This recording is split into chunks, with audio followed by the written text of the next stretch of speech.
भाग भाग रे छोकरे इस बुढ़े का संग छोड़, तुझे खाऊं और तेरे भाई को खाऊं, धनुष बाण दूंगी तो। बेटा राम, ये ताड़का नाम की निशाचरी है, इसका वध करो। ये तो नारी है मुनि यही वदे बड़पाप दो और असमंजस से सो कहा कहता।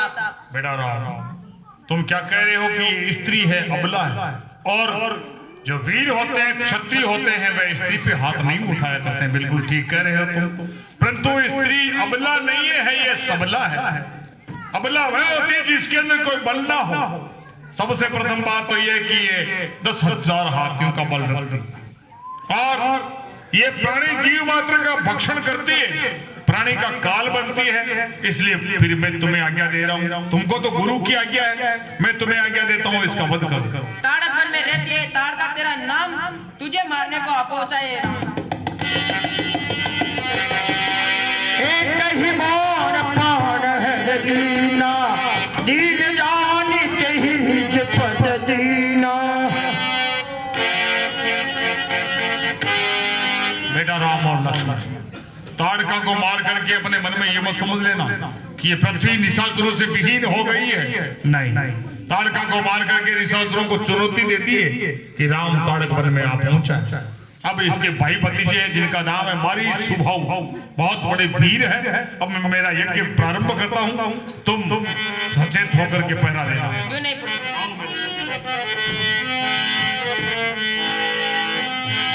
तेरा राम जी करेंगे बेटा पारे, उदासी अरे वज्रगतम ग्रंथम प्रेताम नैन बलवान, नो तो नलसो आनंद महान। जो आनंद हमको प्रभु, जो आनंद हमको प्रभु, वो इंद्र हो तो नहीं। अरे भूखे मरे निष्दिन पेट भरण कहाँ जाए। अरे देव लोक में जाए के करो देव संग बैठे और सबको पकड़ के खा जाओ, भरो तियारो पेट। देवलोक में जाए कर करी देव संग भेंट, सबको पकड़ के खा गया फिर भी खाली पेट। क्या उन सबको खा गया फिर भी तुम्हारा खाली पेट है? अच्छा, अरे जल चल थल चल गगन चल, भांति भांति के जीव इसमें तुम्हारे, इसलिए तुम्हारे ब्रह्मा विष्णु अति हमारे रहते हैं। ब्रह्मा विष्णु अति गला मिलाता है, उसको भी पकड़ के खा गया फिर भी खाली पेट आकाश में उड़ने वाला। अच्छा ये बताओ, आकाश में उड़ने वालों में से किन किन को खाया और किन किन को छोड़ा? आकाश में कागला ने खाएगो, कमेड़ी ने खाएगो, घुसली ने खाएगो और एक को छोड़ा। पतंग पतंग लपंग। अरे उसे क्यों नहीं खाया? वो आपका दिल बहलाने के लिए। हमारा दिल बहलाने के लिए? अब तुम ये बताओ, जल में रहने वालों में से किन को खाया और किन को छोड़ा? जल में विचरण करने वाले, जल में विचरण करने वाले में थे मेंढक खा गया, मछली खा गया, डेंडू खा गया, एक को छोड़ा। अरे छोड़ा किसको है? नौका वो खस्ती। उसे क्यों नहीं खाया? वो आपके इधर घूमने के लिए, हमारे लिए, दिल बेलाने के लिए। और इस धरती में चलने वालों में से चार पाँव में से घोड़ा खा गया, गधा खा गया, पाड़ा खा गया, भैंसा खा गया, कुत्ता खा गया, एक को छोड़ा। किसको छोड़ा? वो माता चार पाई। उसे क्यों नहीं खाया? उसके अंदर वो जान में लेता है खटमल, खटमल फिर मुझे स्टोर सताया, सोने नहीं दिया बेटे ने, रात भर मुझे स्टोर जगाया। जब मैंने लिख कर तो मामू का निकल गया आटा, जब आप लोगों ने चाट चाट लगा। अरे आज हमारी चाची ताड़का दिखाई नहीं दे रही है, मारी गई। अरे मरना की चिड़िया का नाम है सरकार, ताड़का चाची मारी गई है। मैं पूछना चाहता हूँ, मरना की चिड़िया का नाम है? बात तो गई, मारना हम चाहते हैं, मगर चाची का सदा अफसोस ये कहना चाहते हो? अजी अफसोस का ही बड़ो सोच कहने के बाद 10,000 हकम बोलो जाऊं, कोई 11,000 हकम मिल गो लो, मैं ध्यान कर रहा हूँ। बोलो पता लगाओ और वो मिल जाए, वो मारने वाला वो इसी साम्राज्य में है।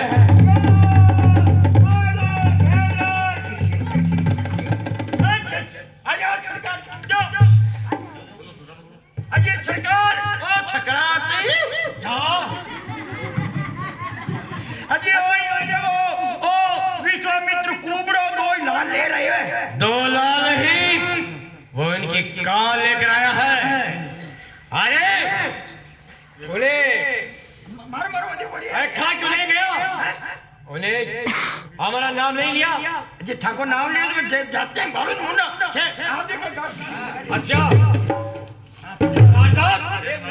अरे राजकुमारों, अरे एक नारी को मार कर उछला रहा रणवीर, देख तुम्हारे सामने आ पहुंचा है मारीच, आ पहुंचा है मारीच। संभल कर कदम बढ़ाना, तो नहीं जानता जाने शक्ल जमाना। चल सावधान हो जा।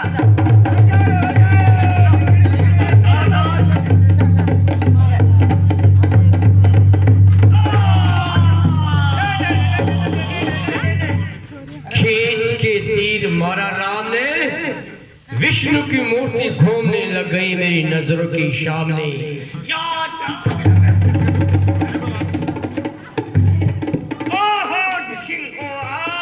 मर गया हूँ। अरे मैं मर गया हूँ। तो बोल कैसे रहे हो? बोल कैसे रहे हो? और तो बार बार नया कानून लगाएगा, मरोड़ मुर्दा 5 मिनट के बाद। तो इस कानून को खत्म कर देता हूँ। मेरा राम और लक्ष्मण भाइयों से और मैं सुबह लाई कहीं का समय खराब कर रहा है। पड़ गया यहाँ आकर के खा करके। मेरा राम लक्ष्मण, जिस कार्य के लिए मैं तुम्हें तुम्हारे पिताश्री से मांग के लेके आया था, वह आज मेरा कार्यक्रम संपन्न हो गया। अब मेरे पास विदयराज जनक की जनकपुर से निमंत्रण पत्रिका आई हुई है। मुझे वहां जाना है। वहां एक धनुष का आयोजन रखा गया है, सीता का स्वयंवर, वहां मुझे जाना है। अगर तुम्हारी इच्छा हो तो मैं तुम्हारी पिताश्री के पास लौट आऊंगा, तुम्हारी इच्छा हो तो मैं मेरे साथ ले चलूं। तुम्हारी क्या इच्छा है बेटा? नहीं गुरुवर, हम तो आपके साथ ही चलना चाहते हैं। कोई बात नहीं, तो आओ हम तुम्हें जनकपुर दिखा के लाते हैं। आओ आज मैं एक दिन के माई खटमट जीव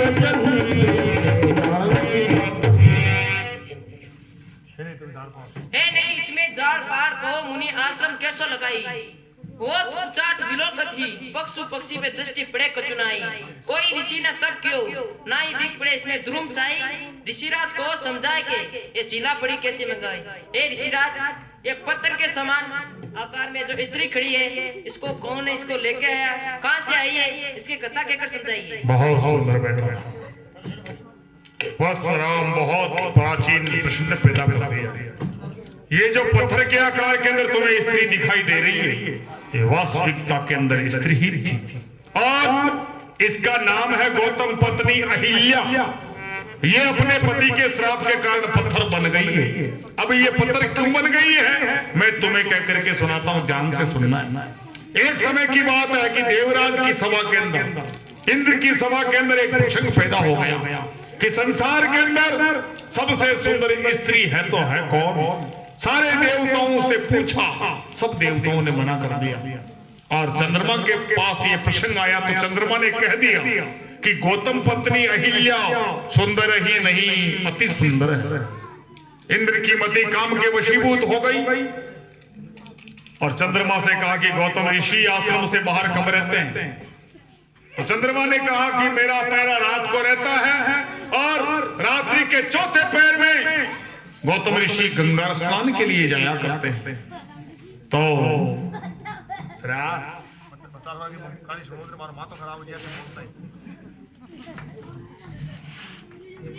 गौतम ऋषि चौथे पहर के अंदर गंगा स्नान के लिए जाया करते हैं।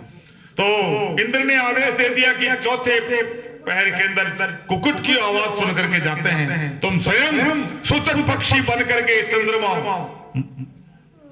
रात्रि के दूसरे पैर के अंदर ही आवाज लगाना है। तो चंद्रमा तो बेचारा नौकर रह गया। रात्रि के दूसरे पैर में यानी कि आधी रात्रि के समय में चंद्रमा ने मुर्गा बन करके बांग लगा दी गौतम ऋषि ने विचार किया कि सूचक पक्षी बोल गया है, ये अपने समय पे ही बोलता है, प्रातःकाल होने वाला है। अपना कमंडल उठाया और गंगा स्नान के लिए प्रस्थान कर गए। पीछे से इंद्र आकर के अपनी माया द्वारा गौतम का भेष बनाकर आश्रम के अंदर प्रवेश करके सती का सतीत्व भ्रष्ट कर दिया। उधर जाकर के जो ही गौतम ने गंगा के अंदर जारी डुबोई और गंगा बोली, रे कौन है दुष्ट जो मुझे आधी रात्रि के समय में सता रहा है। गौतम ने हाथ जोड़ करके कहा, मां गंगा, ये तुम्हारा तो पुत्र गौतम है, नित्य कर्म करने के लिए आया करता है और आया है। तुमको नींद ने परेशान कर रखा है। सूचक पक्षी बोल चुका है, मैं अपना नित्य कर्म करने के लिए रात्रि के चौथे पहर में आया। गंगा ने कहा, नहीं पुत्र, तुम्हारे साथ कोई छल हुआ है। आश्रम पे जाके देखो, अभी रात्रि का दूसरा ही पहर। गौतम ऋषि ने विचार किया कि मेरे पास कौन सी धरोहर है, कौन सा धन है जिसके लिए मेरे साथ कोई छल करेगा। तो ऋषि ने ध्यान लगा करके देखा, गौतम ने अपने योग बल से तो अपने आश्रम के अंदर अपना भेष बनाया हुआ इंद्र नजर आया। ऋषि राज के क्रोधों के अंदर आंखों की लाली उतर आई। जब अपने आश्रम पे आकर के पुकारा, अहिल्या अहिल्या महारा। अहिल्या बाहर आकर के देखती तो एक गौतम तो आश्रम के अंदर और दूसरा गौतम आश्रम से बाहर। अहिल्या ने विचार किया कि ये कोई छलिया है जो अपने पति का भेष बना करके आया है। अहिल्या ने कहा, अभी कौन है तू जो मेरे पति का भेष बना करके आया है? अभी श्राप लेकर के तुझे जला करके राख कर दूंगी। गौतम ने कहा, अरे दुष्टा, पर पुरुष को शरण देने वाली, अब तेरे अंदर वह श्राप वाली क्षमता नहीं रही। अब तू श्राप नहीं देने की योग्य रही है। मैं बताता हूं तुझे, बाहर निकल। शेर की खाल में छुपने वाले भेड़िए, तू बाहर निकल।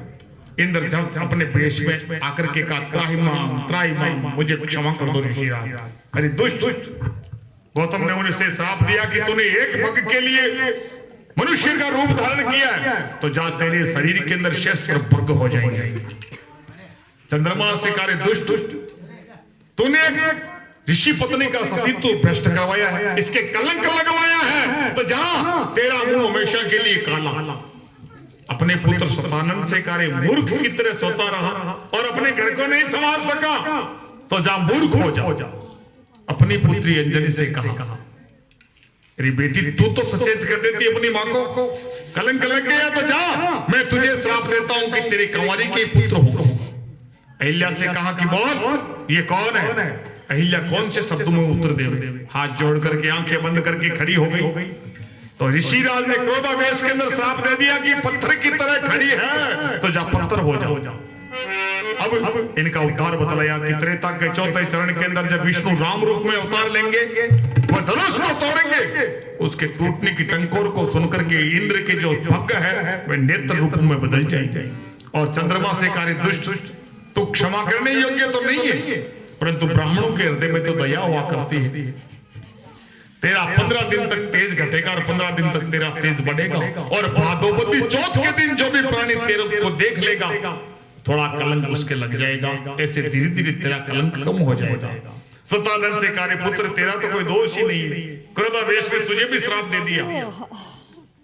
कहा कि तू मूर्ख तो होगा, परंतु विधेयराज जनक का गुरु होगा, जो शास्त्रार्थ के अंदर विख्यात है। अपनी पुत्री लाडली अंजनी से कार्य पुत्री, तुझे भी मैंने श्राप दे दिया।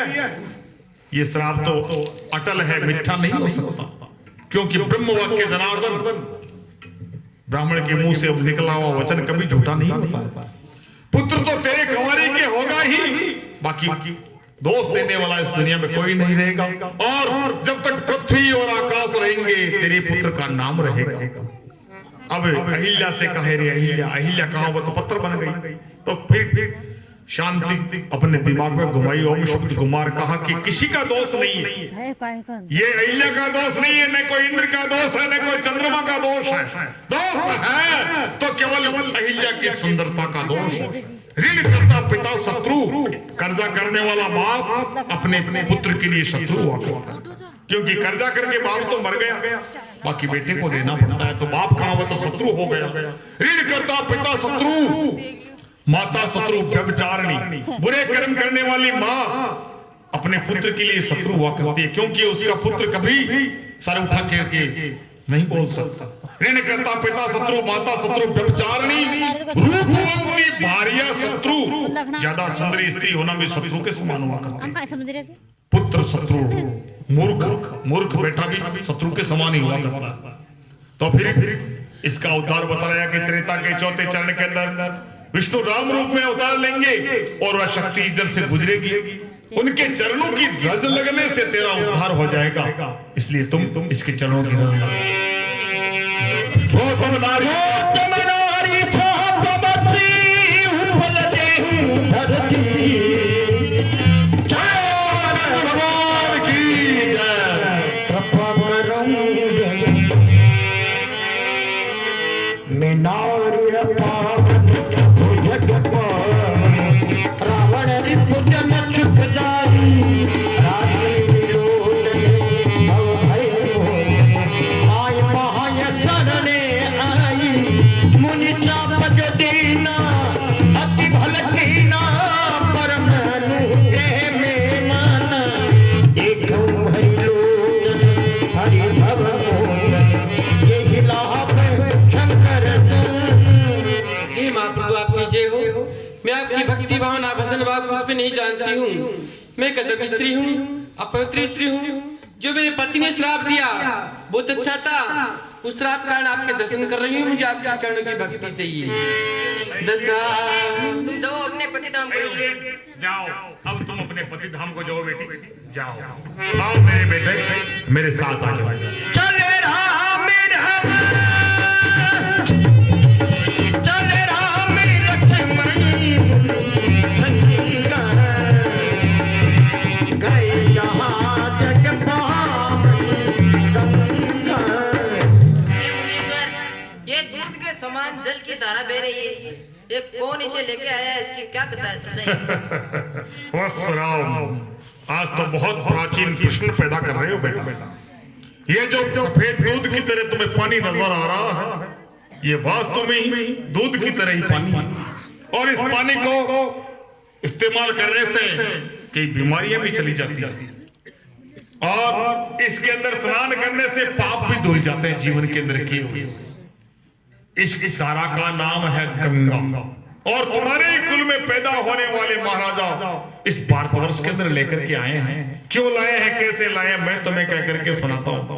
तुम्हारे ही कुल में पैदा होने वाले महाराजा जिनका नाम था सगर।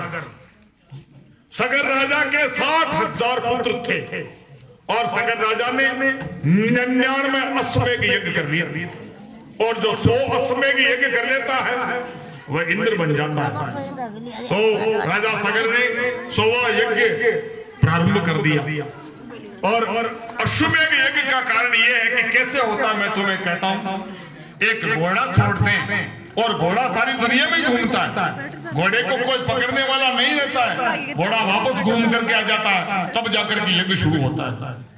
इंद्र को मालूम चल गया कि राजा सगर 100वां अश्वमेघ यज्ञ कर रहा है। अगर यज्ञ संपन्न हो गया तो वह इंद्र बन जाएगा। तो देवताओं को आज्ञा देकर के घोड़े को पकड़वाया, पाताल में ले जाकर के कपिल मुनि के आसन पे घोड़े को बांध दिया। 60,000